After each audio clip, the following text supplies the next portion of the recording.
ये क्या विषय है, क्या प्रेस कॉन्फ्रेंस की? ये आज इसीलिए आप लोगों के साथ बात करना चाहती हूँ कि मुझे डायरेक्टली जो हमारी महायुति की सरकार है महाराष्ट्र की और देश की भी, हमको उनसे पूछना है कि जो हमारे देश और महाराष्ट्र का माहौल चल रहा है एक हेट का, उस माहौल पे उनका क्या बोलना है और क्या कहना है।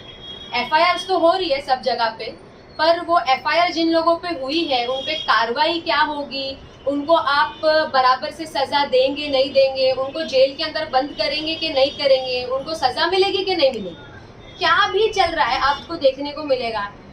माहौल देखो, आप पूरे देश का माहौल देखो कि ट्रेन में नाम पूछ के गन से गोली मार दी जा रही है, बच्चियों का छोटी छोटी बलात्कार हो रहा है, महिलाएं सेफ नहीं है, बूढ़े बुजुर्ग सेफ नहीं है ट्रेन में, लोकल ट्रेन में कोई भी गुंडा उठ के जाके मार रहा है किसी को भी। इनके अच्छे खासे बड़े नामचीन लीडर बड़े बड़े प्लेटफॉर्म पे हेट स्पीच कर रहे डायरेक्ट, इनके सो कॉल्ड संत लोग पीर पैगंबरों के ऊपर, संतों के ऊपर गंदी गंदी टिप्पणी कर रहे हैं, गंदी गंदी बातें कर रहे हैं। बहुत है लिस्ट जो है ना, वो मॉब लिंचिंग चल रही है। तो आपका हेट स्पीच का डेफिनेशन क्या है फिर? अगर ये नहीं है, अगर इस पे कार्रवाई नहीं होगी तो फिर आपका डेफिनेशन क्या है? गलत बातों पे, दंगे फैलाने के माहौल पे आपका डेफिनेशन क्या है? इस पे अभी तक एक कार्रवाई क्यों नहीं हो पा रही है? कि ये आप ही करवा रहे हो या आपकी सरकार फेलियर है, निकम्मी है, निर्लज है, सेल्फिश है कि आप ये नहीं कर पा रहे हो? एक माहौल आपने देश का, महाराष्ट्र का खराब करने का एक आपने मोटिव ले लिया है अपने हाथों में कि हम किसी भी तरीके से दंगे कराए, झगड़े फैलाए, लोगों को पागल बनाए। मासूम लोगों को पागल बनाने का काम बंद करो। ये सरकार को बोलो कि गरीबों को आपस में क्यों भिड़ा रहे हो आप? गरीब मुसलमान को, गरीब हिंदू को आप एक दूसरे से झगड़े करा रहे हो। आप देखिए ना, आप मुझे बताइए, कोई वेल एस्टैब्लिश्ड लोग लड़ रहे हैं जाके? वेल एस्टैब्लिश्ड लोग आपको किसी को मारते हुए दिखेंगे? नहीं दिखेंगे। ये बेचारे गरीब हिंदू, गरीब मुसलमानों को आपस में लड़ाने की कोशिश कर रहे हैं। क्यों? अमीर मुसलमान गल्फ कंट्री में जाके तो आप गले मिलते हो उनके साथ, बड़ी रिस्पेक्ट है आपको उनके लिए, बड़ा गला मिल के आप उनके साथ कबाब खाते हो। गल्फ कंट्री में जाके आप क्यों कबाब खाते हो? क्यों गल्फ कंट्री में जाके आप उनके गले मिलते हो? क्योंकि आपको डर लगता है उनसे, आपको डर लगता है उनसे। अरे देश की जो राष्ट्रपति है, प्रेसिडेंट, वो खुद बोल रही है कि क्रिमिनल्स रास्ते पे घूम रहे हैं और सिविलियंस घर पे बैठे। अरे राष्ट्रपति बोल रहा है अगर ये बात, तो कितनी हमको शॉकिंग है ये बात।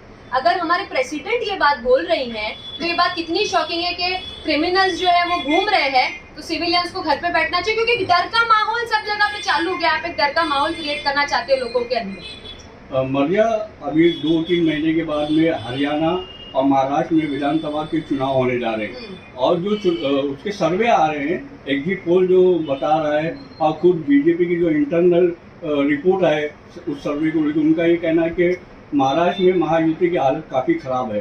तो क्या वोट बैंक को अपने मजबूत करने के लिए इस किस्म के मतलब मॉब लिंचिंग कराई जा रही है, दंगे फैलाने की कोशिश की जा रही है? देखिए, ये उनकी टैक्टिक्स ही है, ये वही कर रही है, सरकार का ही फेलियर है, ये सरकार की विचारधारा है, इनका यही मतलब है, divide and rule. But public जो है ना, जो आवाम है, वो अभी स्मार्ट हो गई है। आवाम को सब दिख रहा है। आवाम को भी नहीं चाहिए, हमारे देश की, हमारे महाराष्ट्र की आवाम को ये सब नहीं चाहिए। उनको डेवलपमेंट के मुद्दों पर, एम्प्लॉयमेंट के मुद्दों पर बात करनी है। पर आप जो कर रहे हैं, इससे भी बुरे हाल से आप हारेंगे, क्योंकि आप जो इस जुल्म का माहौल क्रिएट कर रहे हैं ना, एक जंगल राज, आपको महाराष्ट्र में एक जंगल राज बनाने की कोशिश कर रहे हैं। महाराष्ट्र के लोग आपको कभी इस चीज के लिए माफ नहीं करेंगे, क्योंकि महाराष्ट्र जो है ना, वो शिव, शाहू फुले, अंबेडकर, मौलाना अबुल कलाम आजाद की विचारधाराओं पे चलने वाला महाराष्ट्र है, एक साथ चलने वाला महाराष्ट्र है। तो आप ये जो माहौल खराब करने की कोशिश कर रहे हैं ना, ये बिल्कुल भी सही नहीं कर रहे, और इसका आपको भुगतान विधानसभा में भी देखने को मिलेगा ही मिलेगा। हमारे देश में से 4300 करोड़पति देश छोड़ के चले गए। आपको वो पता है न्यूज उसके बारे में? 4300 करोड़पति, क्योंकि उनको सेफ नहीं फील हो रहा है हमारे देश में। हमारे देश में उनको सेफ फील नहीं हो रहा है। इससे बड़ी और क्या बात है? और अभी हाल ही में जो ट्रेन के अंदर, कल्याण के अंदर, एक बुजुर्ग 72 साल के जो बुजुर्ग थे, उनके साथ में जो मामला पेश आया, उनकी जिस तरीके से कुछ युवकों द्वारा मतलब उनको मारा पीटा गया और उनको चलती ट्रेन से बाहर फेंकने की भी कोशिश की गई। लेकिन जिस तरीके से जो जीआरपी पुलिस है उसको मतलब जो संगीन धाराएं लगानी चाहिए कि इस मामले को लेके, तो कहीं ना कहीं बहुत कमजोर धाराएं लगा के मतलब उन्होंने लगाई, जिसकी वजह से दूसरे दिन वो लोग आरोपी लोग छूट गए।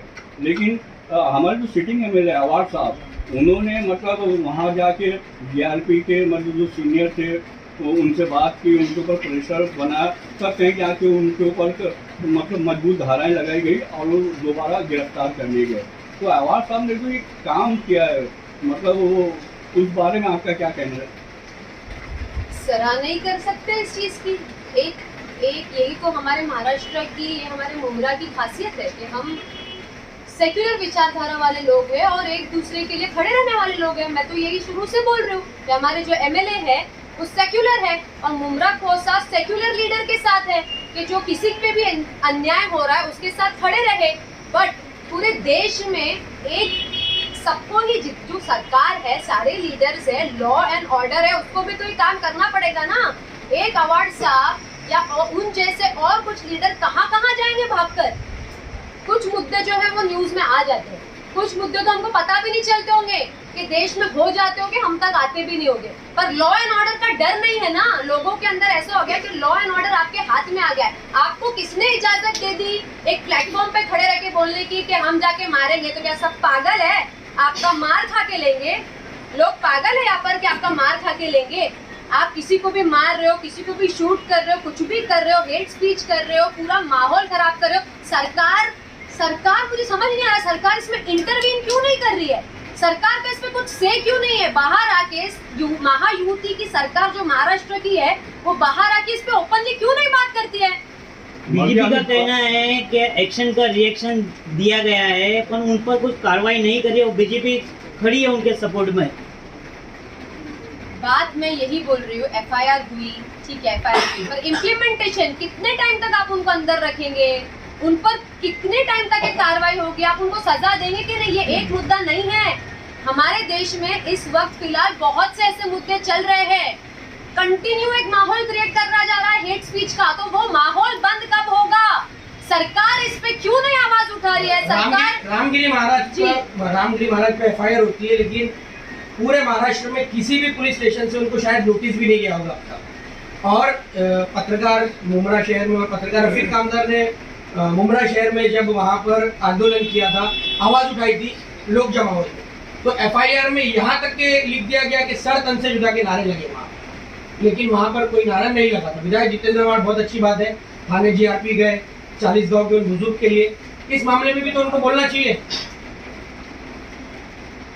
जो FIR मुमरा शहर में पत्रकार रफीक कामदार पर और कुछ आंदोलनकारी जो उस दिन हुजूर नबी करीम सल्लल्लाहु अलैहि वसल्लम की शान में गुस्ताखी हो रही थी, जिन लोगों ने वहां पर दबाव डाला, लोगों से अपील की आने की, और कोई इस तरह का नारा भी नहीं लगा वहां पर, सारी रिकॉर्डिंग।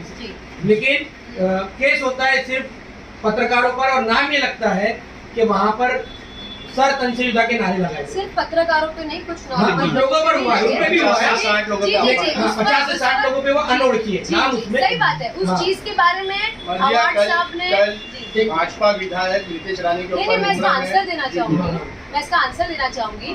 उस चीज पे अवार्ड साहब ने भी ये चीज बोली कि जब हमारी सरकार थी और कुछ सालों पहले आपको पता है एक माहौल क्रिएट किया गया था कि मुमरा में दंगे मुमरा के वाले लोगों ने करने की कोशिश की, तब हमारी सरकार थी, अवार्ड साहब थे, तब किसी पे भी कोई भी FIR नहीं हुई।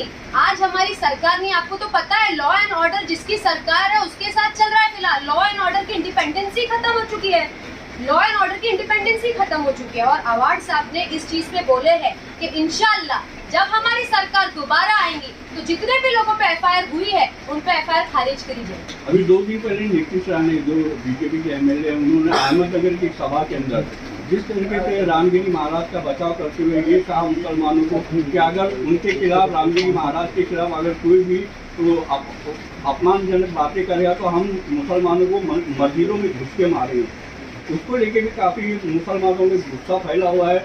इस बारे में आप क्या कहना चाहेंगे? तो क्या आप घुस के मारेंगे और सब क्या देखते रह जाएंगे? आप आओ ना खुद मारने के लिए, फिर आप खुद आओ। गरीब हिंदुओं को ब्रेन वॉश करके मत भेजो, आप खुद आओ, आपके फैमिली के साथ आना, आप खुद आइए ना। आप लोग बोल के हट जाते हो, आप बोल के हट जाते हो पीछे। आपके तो फैमिली और आपके सब बच्चे सब अच्छे से अच्छी स्कूल्स में पढ़ रहे।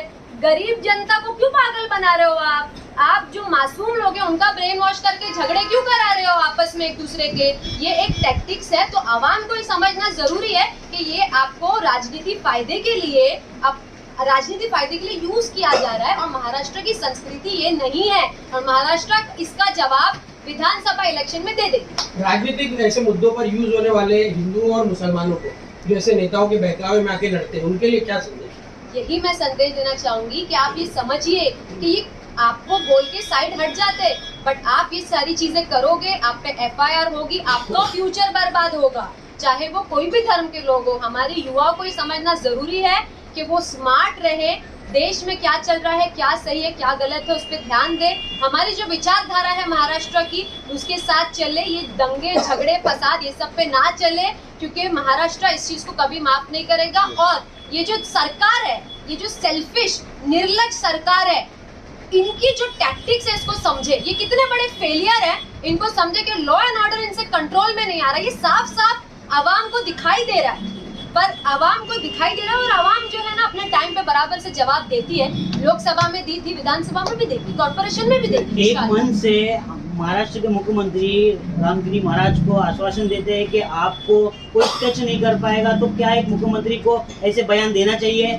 बिल्कुल नहीं। वो मुख्यमंत्री पूरे महाराष्ट्र के हर एक इंसान के मुख्यमंत्री, कोई एक स्पेसिफिक जात के या स्पेसिफिक कुछ लोगों के मुख्यमंत्री नहीं है। तो उनको इस चीज को तो समझना चाहिए था ऐसा इतना बड़ा स्टेटमेंट देने से पहले। एक ही देश में दो कानून चल रहे, एक तरफ नीतीश रानी खुलेआम धमकी दे रहे, वहीं पे जो सलमान अजहरी है वो एक अशआर पढ़ते हैं तो उनको जेल में डाल दिया जाता है। क्या कहेंगे? यही तो मैं आपसे कह रही हूँ, ये एक डिक्टेटरशिप चल रहा है हमारे देश में, एक जंगल राज कि ये जो चाहेंगे ये अपने हिसाब से लॉ एंड ऑर्डर बनाएंगे।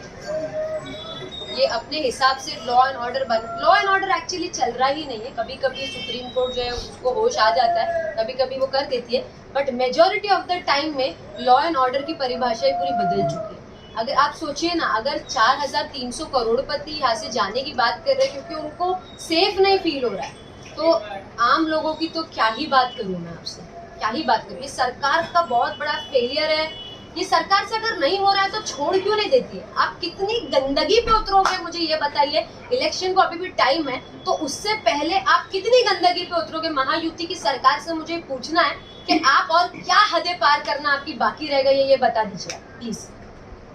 बस एंड में मैं आपसे ये बोलना चाहूंगी कि एक राहत इंदौरी का एक शेर है कि लगेगी आग तो जलेंगे सभी के घर, यहाँ सिर्फ हमारा मकान थोड़ी ना है।